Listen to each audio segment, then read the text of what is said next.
The Nuggets are about to hit the All-Star break. We'll talk about their last game versus the Kings. We'll also hit on the MVP straw poll and whether or not Nikola Jokic can add his third MVP. But the most important question is, where are we at with the Nuggets at the All-Star break? We'll talk about all that and more on Locked On Nuggets. You are Locked On Nuggets, your daily Denver Nuggets podcast. Part of the Locked On Podcast Network, your team every day. Welcome to Locked On Nuggets, your daily Denver Nuggets podcast, part of the Locked On Network, your team every day. Thanks for joining us and making us part of your day. Appreciate you guys being with us on a Wednesday. World's Finest here with Matt Moore and Adam Mares. Glad to have you with us. Well, I'll let you know that we are available on all platforms, including youtube.com/LockedOnNuggets. Best way to support the show. You can also leave us 5-star reviews, which we value so much. Helps us out a ton. We'd really appreciate a 5-star review from you on any platform that you choose to listen to us on.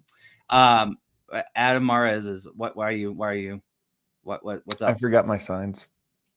It's okay, man. It's okay. It's gonna be all right. You got a nice fern in the background. That's just accentuate the fern. That's all you gotta do. On today's show, we're going to talk about the MVP straw poll. We're going to talk about the Nuggets and Kings rematch tonight, in which I have a very strong take on this game. And we'll start, though. The Nuggets are at the All-Star break. Everyone, it's really funny to me. Everyone's like, the mid-season mark at All-Star. And I'm like, nope, that's not the case. Not at all. The Nuggets have played now 54 games. I know. It is crazy. Man, that's crazy. 28 left. Yeah, 28 left. They played 54 games. I will just tell you this, and I do. Every time I say these things, they slide. So I'm sorry for what I'm about to say, because every time I say this, they decide to dip. It's almost like they listen and let off the gas. They don't, but it's like they do. The work's done. You think? The work's done. Really? No one, 5 is not catching them. That's the important thing here. Is 5? Well, I don't know. We'll see. Don't they play 5 tonight? They do play. No, they play. They play 8 tonight. Well, I mean, it's basically the same though. But yes. They are 4 games up on the Phoenix Suns from the 5 spot. They're going to be a top 4 seed. They're going to have home court in the first round. And I'll put it this way.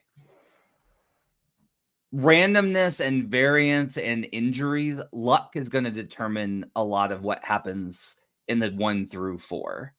I don't think it's going to come down because of how you have to prep for the playoffs and what March is like in the NBA. This is one of my complaints, is that March basketball is so messy.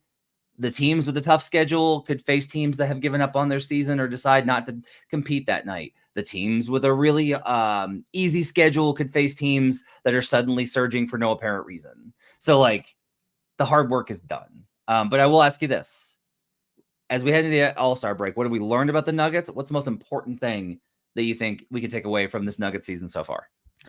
So, I think it doesn't have anything to do with the Nuggets. I think the most important thing to take away from the season so far is that this year will be harder. I just think there are better teams than there were, or more good teams. I don't even know if there's better teams, but there's more good teams and more teams that can beat you, if you're not at your best. I still think Denver's the best team in the West when they're at their best. But, since we never see them consistently at that level until the playoffs, you have to sit there and wonder and go, the Clippers look like they will be a meaningful challenge. The Timberwolves look like they'd be a meaningful challenge. In the first round, you can draw a New Orleans or a Sacramento or a Dallas, and those teams are better than what you typically would expect in the first round. And then on the other side in the Eastern Conference, you have a team that's probably going to come out of the East that's better than the Miami Heat last year. So my big takeaway is just that whatever we can get from the Nugget season so far, you just have to know that the road is going to be tougher. Totally agree that the road's going to be tougher. Totally agree that the path will be more difficult. Totally agree that there will probably be times in the series where you think they're going to lose. I will also, their margin for error is way less than it was last year. Do you think that's true? I do. Well, you mean not because of them, but just because of the teams they're playing, you're saying. Okay. Yeah. They faced a Wolves team that Cat had been back for like a month, and they were without Jaden McDaniels, and Kyle Anderson got hurt. and they did not really know who they were yet. They were still finding that identity. Right. They faced a Suns team that did not have the necessary components, did not have a complete team. I'm still kind of skeptical that they have a complete team, but they have more of one this year than they did last year. And Chris Paul and DeAndre Ayton got hurt at the end of that series. It wouldn't have changed the outcome, but that's what happened. And they faced a Lakers team that shouldn't have been there in the first place. So I still think I don't want to do the thing where we're discounting the teams they played. Like, they smacked them, and they were teams that were to that point looking better than they did when they beat the Nuggets. So I don't want to go too far on this. I could do both though. I could be like, yeah, they smacked everybody because they were so much better than everybody else. And it's not. But here's the thing: there's nobody else for them to have played. Like it's not like I'm like, well, they got easy because they played this team instead of no. They would have trounced the Warriors. They would have trounced the Kings. They would have trounced the Grizzlies. They would have beaten the snot out of anybody they played. And 16-4 proves that. Right. My big takeaway from the season, beyond what you're saying, which is like it's going to be harder, which is what I've been on that. My big takeaway is Denver plays like a team that paces itself and only proves things to themselves when they want to. What I mean by that is there are games when media or fans will get up for it, and maybe the Nuggets are like, it's just another game. But there are also games like Kobe Statue Night where the Nuggets are like, no, we're winning this one. Right. The Boston game, no, we're winning this game. And there are almost no games where they have gotten up for it and failed. I would say the Sixers game, they got beat when they got up for it. I think they were game for that game. I think the coaching, the game plan was not good, but they'll learn from that. And in general, whenever they've had to, this team has gotten up for the spot. And it's not that you can fall down into a very big confirmation bias hole here, right? Where it's like they got trounced by the Bucks because they didn't care about that game. But also, I did not see the effort and performance in that Bucks game. They were shorthanded too, but I did not see the effort and performance in that Bucks game that I've seen from them when they've needed to hit the high notes. And so for me, their overall resume is not indicative of how good they are. With this team in particular, you have to single out their performances in the games in which they engage and judge them based off of that, because they are able, and this is a healthy evolution for them to be able to be where they are, to be 36-18 heading into the last game before the All-Star break, with the fact that I think I can count on 9.5, maybe 10.5 is the over-under for how many games I think that they've really pushed themselves in this season. Yeah, I think that's probably fair. Last year, you had the comfort of them coming in a row, right? So it felt more sustainable because that happened over the course of a month-long stretch with no interruption. This year, there have been those little pockets, like you mentioned, the Celtics games and this or that, where they do it, and then they have pockets where they look terrible, like the Knicks games in the last two. So the Nuggets, they haven't had that consistent stretch. I will say, I do think that unlike last year, the final stretch is going to be a little bit more meaningful, not just because you have seeding that will change, night to night, basically all the way down the stretch, but also because I do think you want to see certain improvements from Peyton Watson, from Christian Brown, from Jamal Murray, from Michael Porter. Like, you want to see something from those guys that you haven't quite seen, or something that you've seen but sparingly so far. You probably want to see that before the playoffs. Whereas last year, maybe it didn't feel that way, but I felt like the Nuggets had enough cushion that those things weren't so urgent. Yeah, I think a lot of this is your margin for error feels comfortable until it's not. And what I mean by that is, well, as long as we're healthy, then we'll be all right. And then it's like, well, okay, but what if somebody's got a bad ankle in game 1, in game 3 or 4? Right. And the drop off there is dramatic and significant. Now, ironically, Jamal's the biggest playoff riser. Reggie next to the starters has been lights out this year. Like, Reggie's been fine next to, like, Jokic is so good, and the way the Nuggets play around Jokic is so good, and Reggie's made enough adjustments. I don't think he's like seamless with his fit next to Jokic, but it's been good enough. But I do think like all these things kind of add up for, like, your margin for error is less. You better hope things go right. But if they do, the Nuggets are going to be right back in the finals, and that's how I feel about this. Yep. All right, on the other side, the MVP straw poll 2.0 is out, and guess who's back again at the top? It's the Joker Man. We'll talk about that up next here on Locked On Nuggets.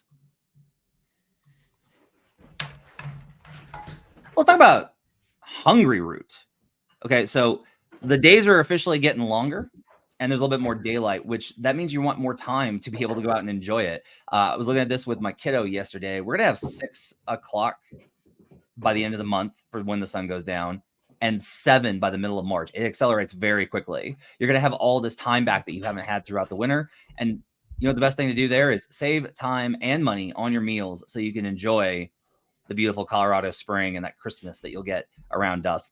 Customers save 5 hours per week using Hungry Root without the stress of grocery and meal planning. You're going to save money as well because you're going to save money on groceries versus the store, as well as eating out less, and you're going to avoid the expensive takeout restaurants. Hungry Root is your partner in healthy living. It's the easiest way to get fresh, high-quality groceries and simple, healthy recipes delivered to your door. Take a fun short quiz, and Hungry Root will get to know your personal health goals, what you like to eat, the kitchen appliances you use, and more. Then they'll build you a personalized cart with all of your grocery needs for the week and give you delicious recipe recommendations to put those groceries to good use. Hungry Root will recommend recipes and groceries based on your personal taste, but each order is fully customizable. So that you can take their suggestions or you can choose anything that you want. They've got fresh produce, high quality meats and seafood, pantry staples, healthy snacks, sweets, ready-to-eat meals, and much more. Everything from Hungry Root follows a simple standard. It's got to taste good, be quick to make, and contain whole, trusted ingredients. Save hours planning, shopping, and cooking. Hungry Root delivers food you'll love. Right now, Hungry Root is offering Locked On NBA listeners 40% off your first delivery and free veggies for life. Just go to hungryroot.com/lockedon to get 40% off your first delivery and get your free veggies. That's hungryroot.com/lockedon. Don't forget to use our link so they know we sent you. We'll be right back. Locked On Nuggets. Back here on Locked On Nuggets. Thanks for joining us and making us part of your day. Appreciate you guys being with us. You can check out a live version of the show if you just go to youtube.com/LockedOnNuggets and subscribe. We got lots of folks hanging out with us in the chat. Like Hurricane, he's got a big interview coming up at 11. Good luck to Hurricane, my man. Don't say any of the things to them that you put in the chat about me. All right. So, he nails the interview and they're like, wait, you're that guy in the chat. Like, oh, crap. Oh, no.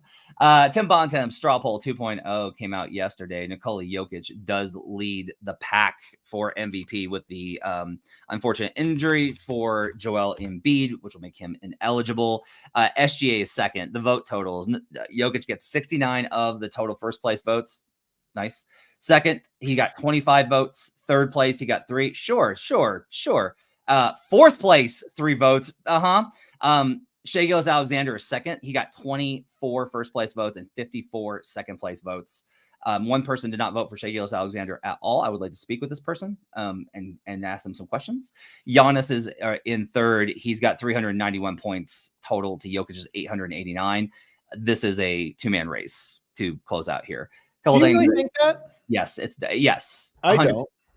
Okay, why not? I feel like this one was the most. Everybody had to reset. Like people had to figure it out. Like, oh, okay, it's Embiid, and then everything else. And I feel like it happens relatively quickly after the Embiid stuff. That I feel like this was the first one where people didn't really know what was what. So typically, I think you're right that follow a path and it kind of whittles down. But I kind of feel like this one had the most randomness to it. So I'll say this: the voters, I think, would obviously love for there to be another option besides the top 2. Let me put it that way. They don't want to give Yoke a third because they're just like, Yoke, really? Again? We have fatigue. We always have fatigue, right? Yeah. That's just like a thing that's been proven. And then Shai is so unproven. There's a resistance to him where they're like, yeah, but like, come on. And I am very much not in that camp. But that's the resistance here where the gap. It's important to note that the gap between those 2 players is not represented by the number of votes because the voters don't get together right. and be like, okay, I'm going to vote for Shai and you vote for Jokic, and that way we'll have it split, right? It could be extremely close. Like on my ballot, Jokic and Shai were extremely close, but that's just not how that's how it goes. What I would also say though is there is not a black swan. I don't know, a gray swan. I don't know what I would call it. There's not an event that can occur where they're going to catch up. The Clippers can finish with the number 1 seed, and Kawhi Leonard can come back from this adductor strain that he's currently dealing with and be awesome. if you look, the voters will have to line up the numbers. They will have to be like, okay, what do these guys look like? And you're going to look at the numbers and you're going to be like, I can't put Kawhi on the level of Jokic and Shea. I can't do it. Giannis is in that conversation. Giannis is producing that much. The problem that he's going to run into is any narrative voter is going to be like, the story of the season has not been Giannis and the Bucks. The story of the season has been the Bucks have a really good record and everyone's kind of like, real, like this team's not that good. And so it's going to be he's been awesome. I think Giannis has been incredible. I think he's definitely the third place finisher. With Luka, that one's interesting because Luka has both the numbers and if they were to finish obscenely strong down the stretch, I mean, we're talking, it would take like a ridiculous close to the season for that 25-3, like a berserk finish to the season. But if they did that, Luka does get in that conversation and he can prove me wrong as far as it being a 3-man race. But those are unlikely circumstances given a lot of what I know about the last month of the season. And so I come out of and the win profiles, honestly, of those teams throughout the entire season. So what I come out with is I don't think the Thunder are going to drop off. I don't think the Nuggets are going to drop off.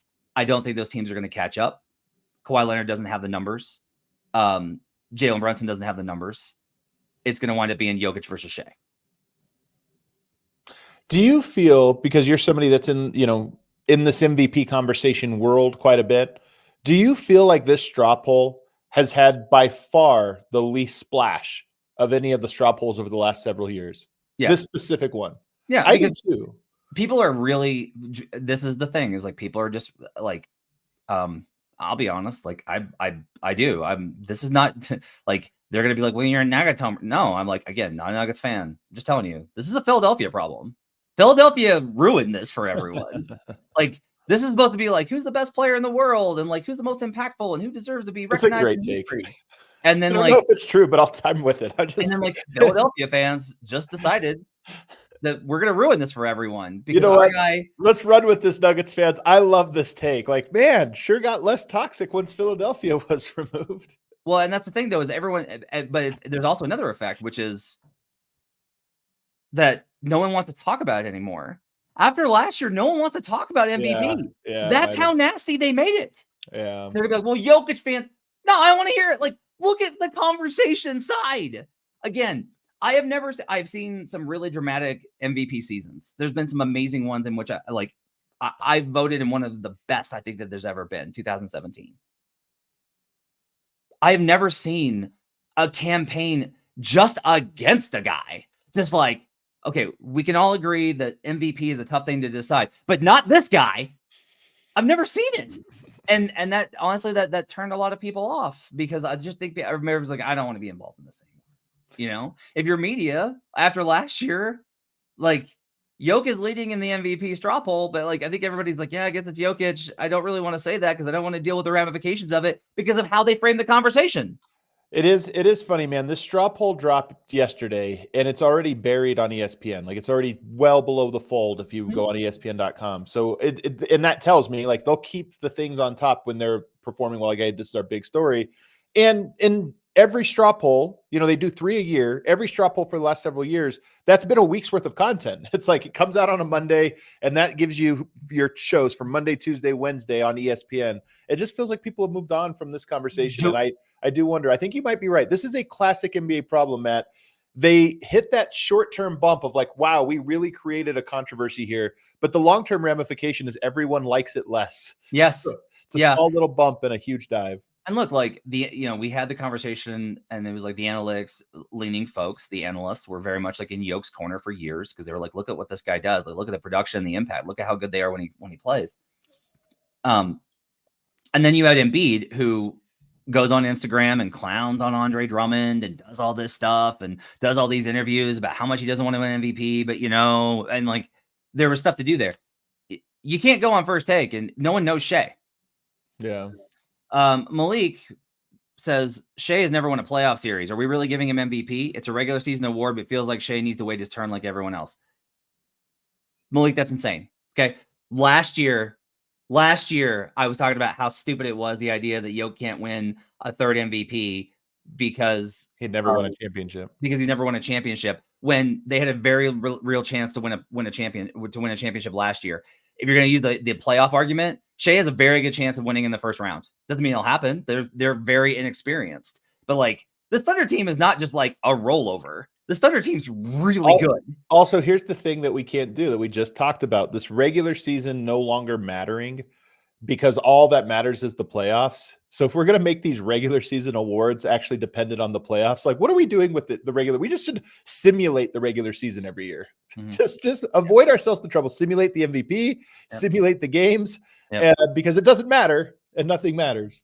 I love your nihilism turn. Or we'll play the playoffs and then award the regular season MVP based on the playoffs. That's how we'll do it. So I will, for transparency, I voted Shea number 1. I was asked to participate in the poll. I voted Shea number 1 and Yoke number 2. For those that know me, like the whole like I prefer my MVPs to play defense was garbage. One, because Embiid still gets torn up and whenever he plays drop coverage against guards that can torch him. He's just really good at the coverage that he plays. He was awesome this year. He was really great defensively. Last year, I didn't really think he was. I think Yoke has been amazing this year. I think Yoke is very much worthy of the MVP, as he is every single season. Shai Gilgeous-Alexander, by the metrics that I value, as well as my eye test, as well as how I feel about his end-to-end performance. He is not the guy that takes the toughest defensive assignment, but he makes so many defensive plays a game. You don't think Yoke does? I think Yoke makes a lot. I don't think Yoke doesn't make them. I think Shai makes that many more. And so Shai to me is the best end-to-end player in the NBA this season. I think it's close. Yeah, I don't have any problem with the Yoke vote, but I would lean towards Shai. And I'll say this. The last 2 players to lead the straw poll and straw poll number 2 have not won. Number 2 is won. I think Shai Gilgeous-Alexander will win the MVP this season. Yeah, it'll be interesting to see, honestly, just to kind of follow it and see does this conversation heat up? Does it, does it lost all its luster? Does it regain some luster? I'm curious. I have some bad news. He's number 1 and Yoke seems to I don't think he pays attention to it, but I think somebody's going to be like, hey, by the way, you're number 1 in the MVP poll. He's like, Those are his stats plummeting into the earth. Get ready for 4 shots from Nikola Jokic tonight versus the Kings, which, by the way, that's our matchup tonight. We'll talk about that matchup and whether the Nuggets can get revenge on the Kings, maybe without Jamal Murray and definitely without KCP on the other side when we return on Locked On Nuggets. I want to talk about eBay Motors. Passion, drive, and patience. What brings home the winning trophy is also what keeps your ride or die alive. You got to keep that patience and you got to keep drives alive, whether it's in the clutch time of the finals and it's a tough game, or whether hypothetically it's overtime of the Super Bowl. You've got to be able to keep the drive alive. eBay Motors has everything you need to maintain your vehicle and level it up to peak performance, from superchargers, roof racks, exhaust kits, LED headlights, and more. Whether you're into speed, power, or style, eBay Motors has got you covered. With over 122 million parts for your number 1 ride or die, you'll always find exactly what you're looking for. And with eBay Guaranteed Fit, your parts guaranteed to fit your ride every time or your money back. Because with eBay Motors, you're burning rubber, not cash. With all the parts you need at the prices you want, it's easy to turn your car into the MVP and bring home that win. Keep your ride or die alive at ebaymotors.com. Eligible items only. Exclusions apply. eBay Guaranteed Fit only available to U.S. customers. We'll be right back on Locked On Nuggets.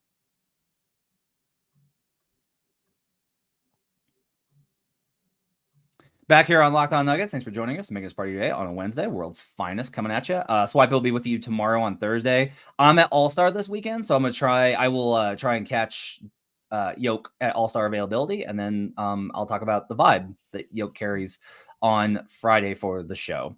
All right, Adam, they faced the Kings tonight in the last game before the All-Star break. Kings obviously trounced them on the back-to-back last weekend.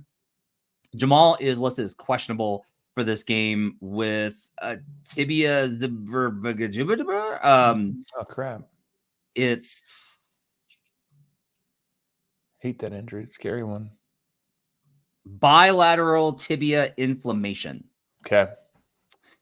Which actually that is slightly scary because like you worry about like a stress fracture. Jeez. KCP is questionable with right hamstring and tendinosis. I will bet that KCP does not play. Came back from the injury, had the ankle, then pulled up. Nope. Like you just don't mess with it. Like there's no reason for him to play in this game. KCP will not play. By Jamal, the way, the more common, I just looked this up, but I can't believe I haven't looked this up before. But the most common term for this injury is shin splints. splints. Yeah. So there you go. So Jamal's probably, I would say Jamal's probably 50-50. If he has a really good warm up and feels good, he'll probably play. But I would also not be surprised if he doesn't, because you get him an extra 3 days, before the All-Star break. I will say this: they're gonna smash him tonight. They're gonna smash. Really? They're gonna smash him. They're gonna beat the snot out of this team. All right. Wow. I love how you never have, your takes are always so certain. The human element, there's no room, there's no margin. They're just going to smack them. I save them. I save the really strong ones for when I do have that kind of really strong feeling, because the rest of my life is very much like, I don't know, man. Everything's probabilities. We're all going to die in the heat death of the universe. Prepare for the water wars. Nothing matters. That's the rest of my life. And so, in this case, I'm very much just like, Kings are on a back-to-back emotional letdown game after almost getting that win versus the Suns. Nobody plays well in altitude. Last game for the All-Star break. Nuggets are rock solid at home. Nuggets are rock solid after they lose. Nuggets are rock solid after they lose to, specifically in the previous matchup versus the team when they play them at home. They're gonna finish strong here. They're gonna absolutely beat the snot out of the Kings tonight.